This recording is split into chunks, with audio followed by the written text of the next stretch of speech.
Hey, what's up, Reefers? So, last week, my sump light crapped out on me.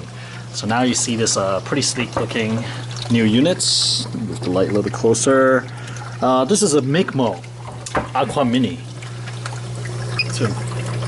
So, as you can see, it looks really sleek. It almost looks like a little Mac Mini that sits on top of your aquarium.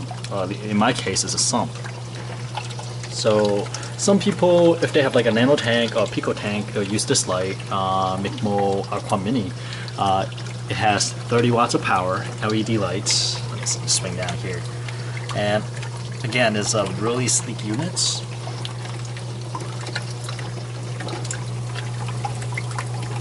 Just do a complete around. And it comes with that light arm as well as hanging kits, which I'll show you in just a second. So yeah, last week my cheap made in China, well, everything's made in China these days, but like my cheap, very obviously made in China LED light that I got from Amazon crapped out after like 5 months. It's totally random. I don't even know like which part of it broke, but it was cheap anyways. So I popped on my local forum and just took a look and see if anybody's selling any kind of light that's suitable for sump.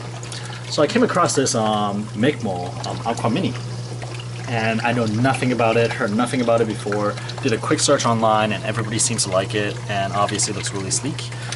Full retail is $150 on Amazon, but this local Reefer is selling it for $50 in perfect shape. So I immediately snatched it up and I have been very happy about it. So let me show you the boxing.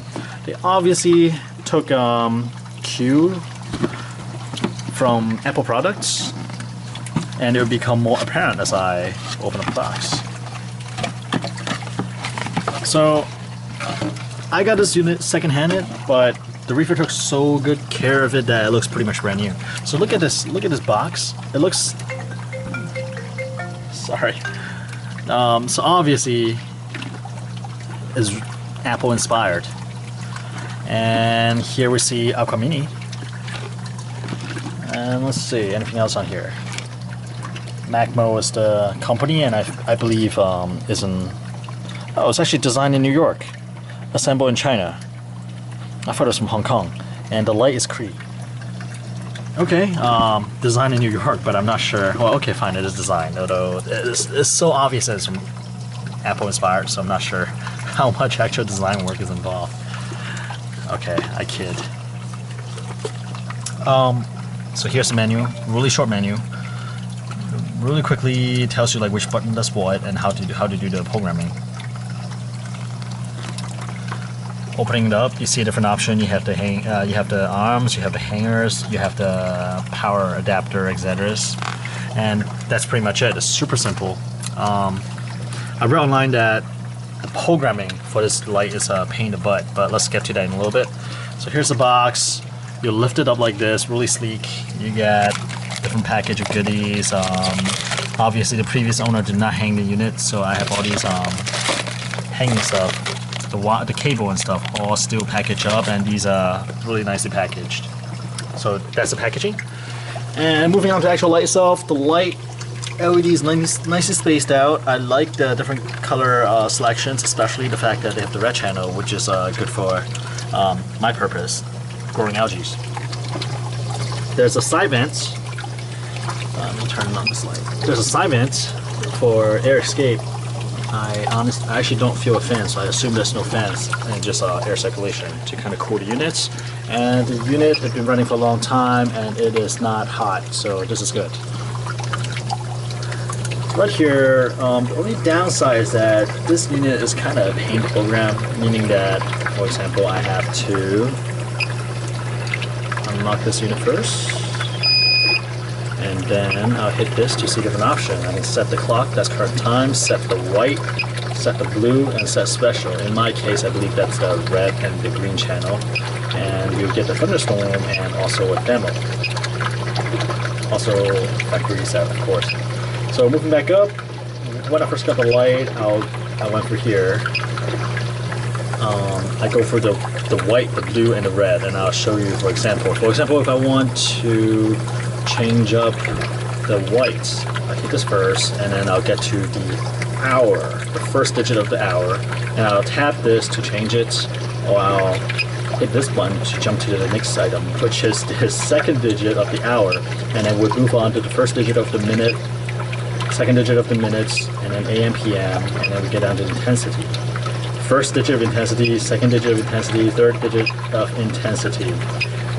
And then from there, we'll move on to midday. You repeat the same number of presses.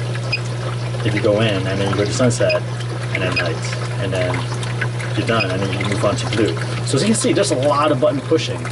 And I mean, it is intuitive in terms of setting it up. Like, I'm a UX designer, so I care about user experience. Like, I'm not surprised by what my next step is, but it is such a long process. Thankfully, you only have to do it once, and you probably not have to do it again, so okay, I can live with this. But the unit itself is nice. The only other con I can think of is that when I insert the arm in the back, it actually rubs up against the top of this unit. So as you can see, it's kind of scratched up a little bit. It was actually scratched up slightly from the previous user too. Because when I insert this, I expect there to be kind of like a buffer. So this arm is not touching the top paint and then the glass of the whole units. But there's no buffer. It's actually sitting right, like it's kind of pressing up against the top of this glass where the paint is. So sadly, some of the paint got scraped off from the inside, and honestly, there's not too much I can do about it. Maybe if I knew before I insert the arm, I would kind of like keep it level first, and then when I tighten it, it would just kind of press up directly into that spot instead of scraping along the top, but I did not know. So as I push it in, I kind of scraped it along the top. And it was too late when I discovered it. But it's okay. I mean, it's still a good looking unit, and honestly, I know it's kind of showing up right now, but if you just kind of look, you can't really tell that there's something missing. And overall, the unit is just so solidly built. The quality of the light is good, and honestly, there's really no complaints. It would be nice if the unit is a little bit slimmer, kind of like the Vortex. Sorry, not a Vortex. Is it a Vortex? What's it called? Radeon. The Radeon. I'm getting things mixed up. So I hope it's a little bit slimmer, but it's okay. It essentially really looks like a Mac Mini sitting on top of my sump.